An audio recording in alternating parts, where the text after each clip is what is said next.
नमस्ते मेरे प्यारे मित्रों, कैसे हो? विद्यार्थी मित्रों, आज हम एक नई कविता लेने जा रहे हैं।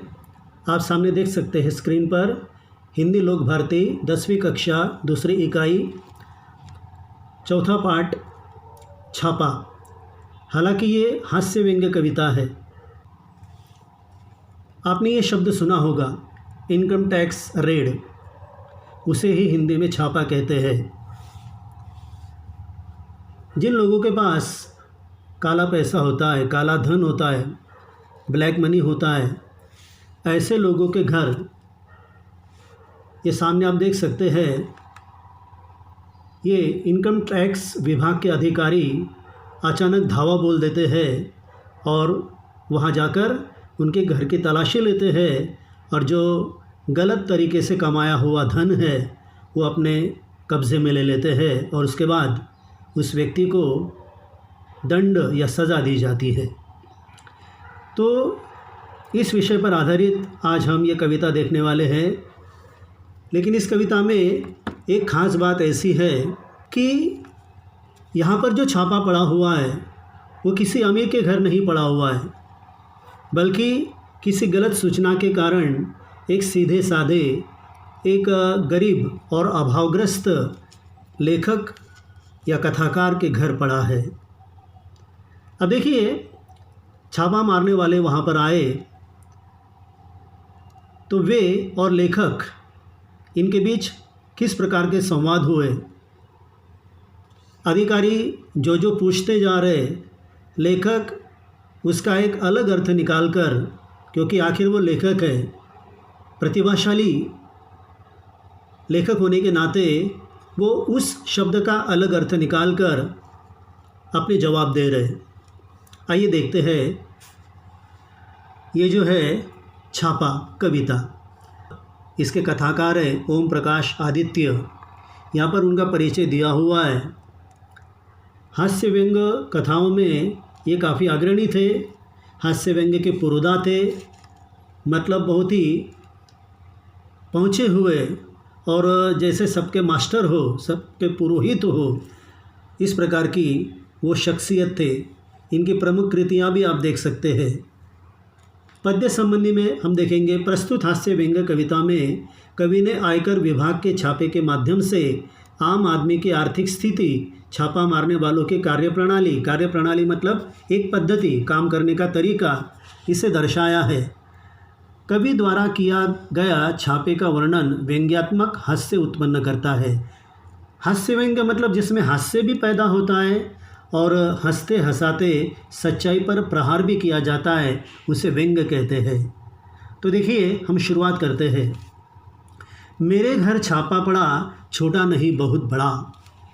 वे आए, घर में घुसे और बोले, सोना कहाँ है? मैंने कहा, मेरी आंखों में है, कई रात से नहीं सोया हूँ। ठीक है, उनके घर रेड पड़ी है, वो भी काफ़ी बड़ी पड़ी है, ऐसा लेखक का मानना है। घर में घुसने के बाद उन्होंने सबसे पहले मांगा है सोना। लेखक ने क्या जवाब दिया? सोना चाहिए, देख लो मेरी आंखों में, कई रातों से नहीं सोया हूँ। हालांकि न सोने की वजह क्या होगी? क्योंकि वो अभावग्रस्त है, कई सारी चिंताएं, समस्याएं उनके जीवन से जुड़ी हुई है, इसलिए वो सो नहीं पाते हैं। और ऐसे आदमी के घर अधिकारियों ने छापा डाला है। फिर वो थोड़ा गुस्से में आ गए। वे रोष में आकर बोले, नाराज़ी से बोले, स्वर्ण दो स्वर्ण। मैंने जोश में आकर कहा, सुवर्ण मैंने अपने काव्य में बिखेरे हैं, उन्हें कैसे दे दूँ? छापा वालों को ऐसा लगा, अधिकारियों को ऐसा लगा कि इसे सोने की बात समझ में नहीं आई है, इसलिए उन्होंने शब्द प्रयोग बदल दिया, स्वर्ण कहा। और लेखक ने कहा, स्वर्ण का अर्थ उन्होंने निकाला सुवर्ण, यानी अच्छे सुंदर शब्द जो कि उनके काव्य में बहुत सारे बिखरे हुए हैं, वहाँ पर है वो मैं आपको कैसे दे सकता हूँ? बड़ा ही सुंदर जवाब दिया उन्होंने।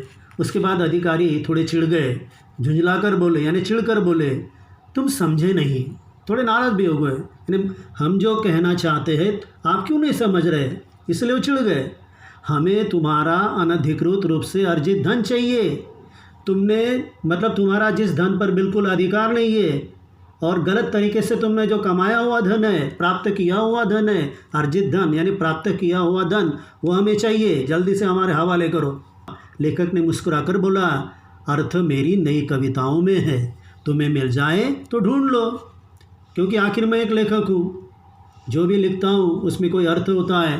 मेरी कविताओं में, मेरे लेखों में आप उसे देख सकते हैं।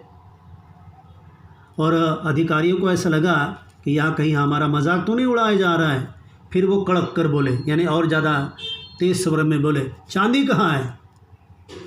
मैं भड़क कर बोला। लेखक को भी गुस्सा आ गया, मेरे बालों में आ रही है धीरे धीरे। देखिए, जब आदमी बुढ़ापे की ओर बढ़ने लगता है, जब उसकी उम्र बढ़ने लगती है, तो अपने आप उसके बालों में चांदी मतलब सफ़ेदी आती है, उसके बाल सफ़ेद होने लगते हैं। वे उद्भ्रांत होकर बोले, यानी बिल्कुल हैरान हो गए वो अधिकारी, और पूछा उन्होंने, ये बताओ तुम्हारे नोट कहाँ हैं? लेखक ने जवाब दिया, परीक्षा से 1 महीने पहले तक करूँगा तैयार। यानी यहाँ पर अधिकारी जो सचमुच का नोट होता है, पैसा, उसके बारे में पूछ रहे थे, और लेखक ने बताया, क्योंकि वो लेखक है, जैसे वो लेख लिखता है, कविताएं लिखता है, उसी तरह वो विद्यार्थियों के लिए टिप्पणियाँ यानी नोट्स जो कि कॉलेज के विद्यार्थी बनाते हैं, वो करने की बात कर रहा है। और अभी परीक्षा में 1 महीना बाकी है, तो मैं पहले एक महीना पहले मैं तैयार कर लूँगा। देखो, पहली इस तस्वीर में देखिए, अधिकारियों ने सोने की मांग की कि सोना कहाँ है, तो लेखक ने जवाब दिया, कई रातों से सोया नहीं हूँ, ये है सचमुच का सोना।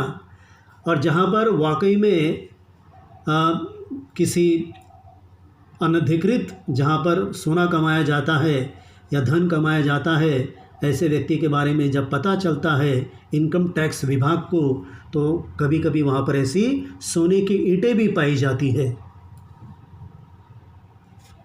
जब अधिकारियों ने चांदी की बात की, तो उन्हें ऐसे चांदी की अपेक्षा थी, है क्या नहीं, या फिर ऐसा चांदी जिसमें चांदी के गहने बनते हैं। लेकिन लेखक ने कहा कि ये चांदी तो हमारे पास नहीं है, मेरे पास ये चांदी है। देखो, मेरी उम्र बढ़ती जा रही है और ये मेरे बाल पक रहे, सफ़ेद हो रहे। इसके बाद अधिकारियों ने नोट की बात की, ये होते हैं नोट, है ना।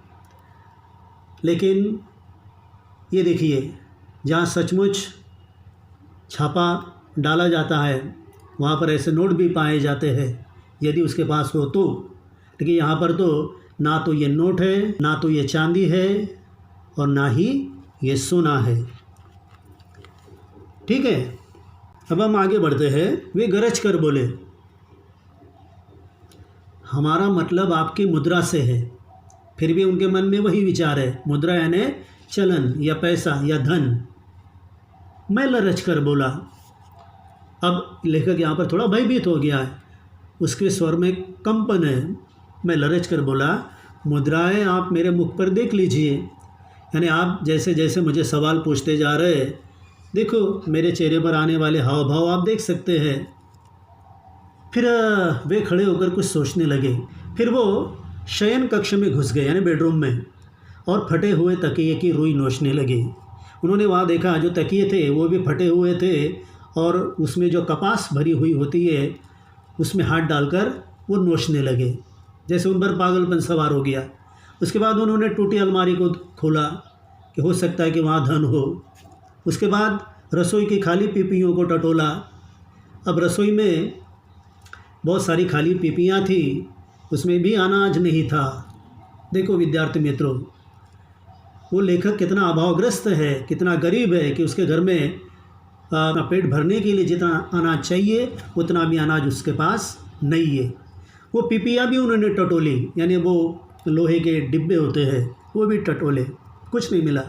बच्चों की गुल्लक तक देख डाली, पर सब में मिला एक ही तत्व खाली।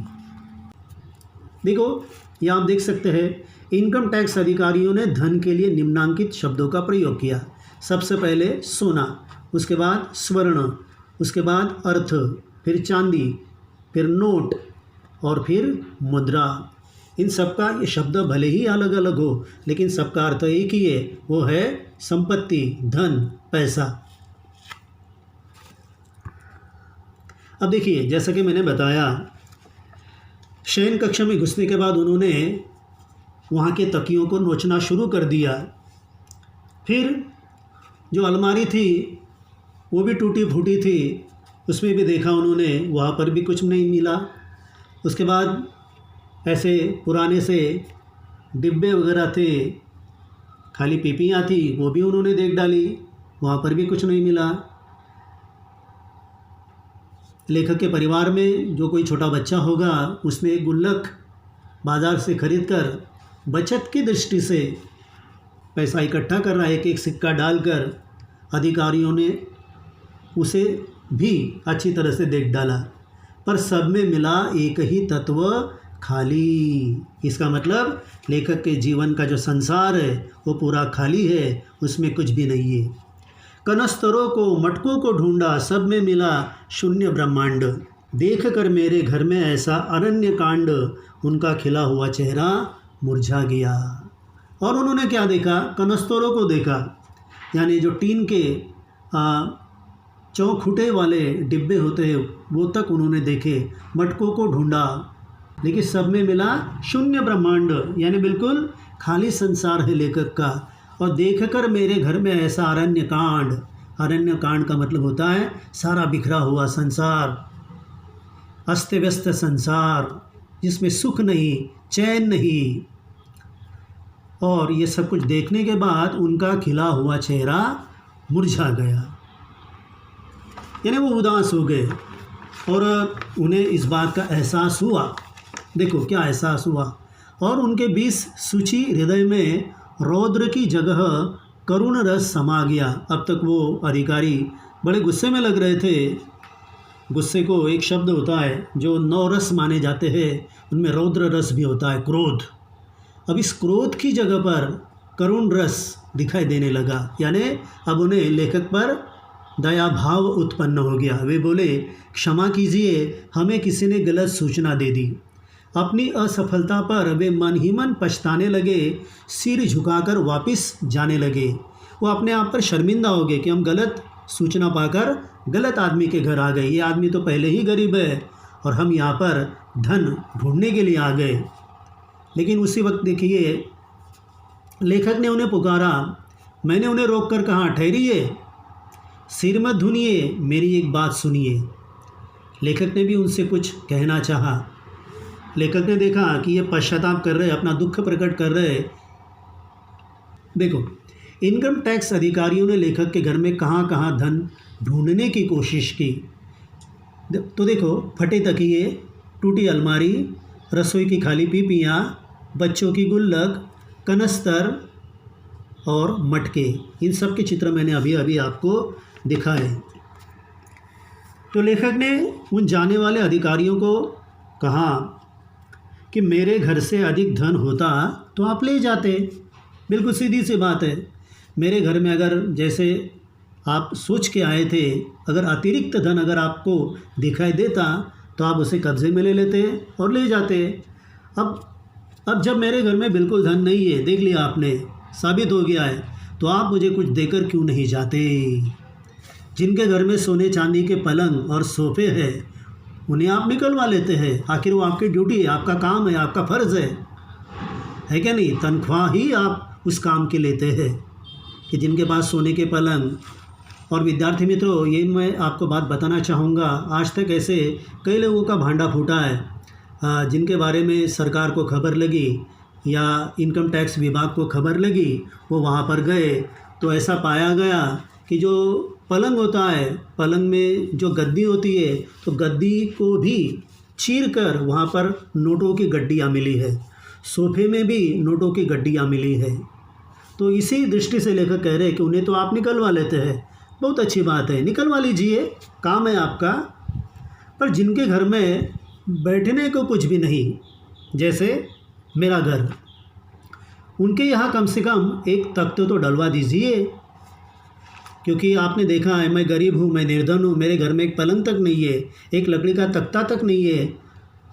ज़्यादा है तो आप लेके जाएंगे, लेकिन अभी मेरे पास है ही नहीं। तो आपका ये काम है कि आप देके जाइए। क्या आपके सरकारी नियम में ऐसा नहीं है क्या? तो ये तो गरीबों के साथ बड़ा मजाक उड़ाया जा रहा है भाई।